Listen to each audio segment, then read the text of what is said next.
कमला जो देखने में बहुत काली थी। कमला के घर में उसकी माँ विमला और उसका बड़ा भाई विजय रहते थे। विजय एक फैक्ट्री में काम करता था, जबकि कमला कॉलेज में पढ़ाई कर रही थी। वो पढ़ने में बहुत ही होशियार थी। उसे पढ़ाई करना बहुत पसंद था। बस कमला का रंग बहुत काला था, जिसकी वजह से उसकी माँ विमला को उसकी बहुत चिंता होती थी। एक दिन रसोई में, तेरे पेपर कब है कमला? माँ, बस अगले महीने। फिर मेरी ग्रेजुएशन कंप्लीट हो जाएगी। उसके बाद क्या सोचा है? माँ, मैं शहर जाकर बच्चों को पढ़ाऊंगी हैं। और यहाँ कौन रहेगा मेरे पास? क्यों, भैया हैं तो सही, और वैसे भी उनकी शादी तो होने ही वाली है, तो आपके पास भैया भाभी दोनों रहेंगे।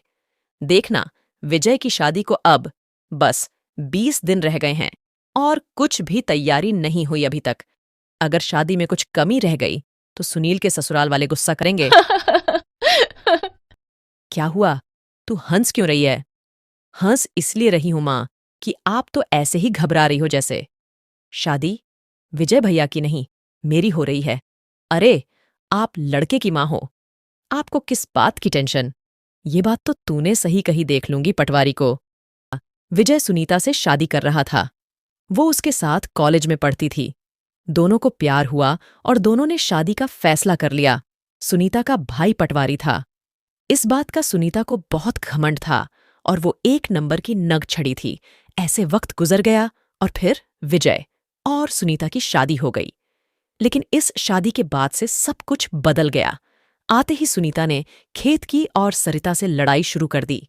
रोज की तू तू मेमे की वजह से सरिता का स्वास्थ्य बिगड़ने लगा और फिर वो एक दिन चल बसी और फिर एक दिन सारा दिन बस पढ़ाई का नाटक करती रहती है। घर का काम कौन करेगा? सॉरी भाभी, बताओ ना क्या करना है। अच्छा, तो अब ये भी मैं बताऊं? क्यों, तेरे पास आंखें नहीं हैं? काली कलूठी तो है ही, साथ में दिखाई भी कम देता है क्या? भाभी, मुझसे कोई गलती हो गई। हाँ, हो गई, और बहुत बड़ी गलती हो गई। अच्छा, तो तब होता जब तू भी अपनी माँ के साथ निपट लेती। कम से कम हम तो चैन से रह पाते। रोज रोज के तानों से कमला परेशान हो चुकी थी। वो रोते हुए वहां से चली गई। उसने कभी नहीं सोचा था कि उसकी माँ के मरने के बाद उसे ये सब सुनना पड़ेगा। उधर उसे रोते हुए देखकर विजय ने अपनी पत्नी सुनीता से पूछा, तुमने कुछ कहा क्या कमला को? वो रो क्यों रही है?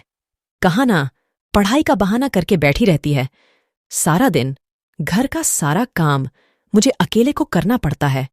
तुम इसकी जल्दी से शादी करा दो।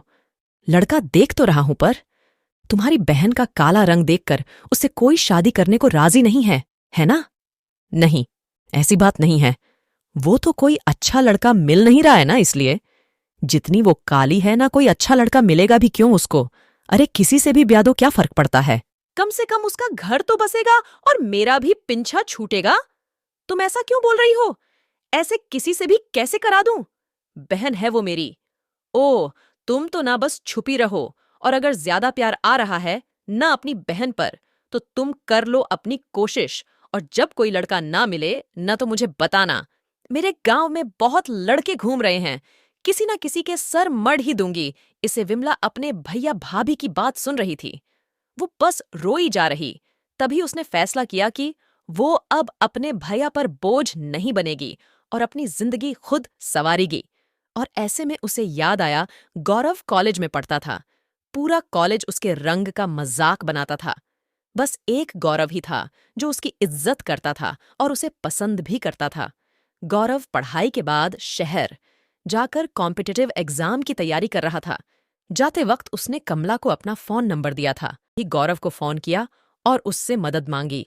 गौरव ने उसे अपने पास शहर बुला लिया। वहां गौरव उसे स्टेशन पर लेने आया।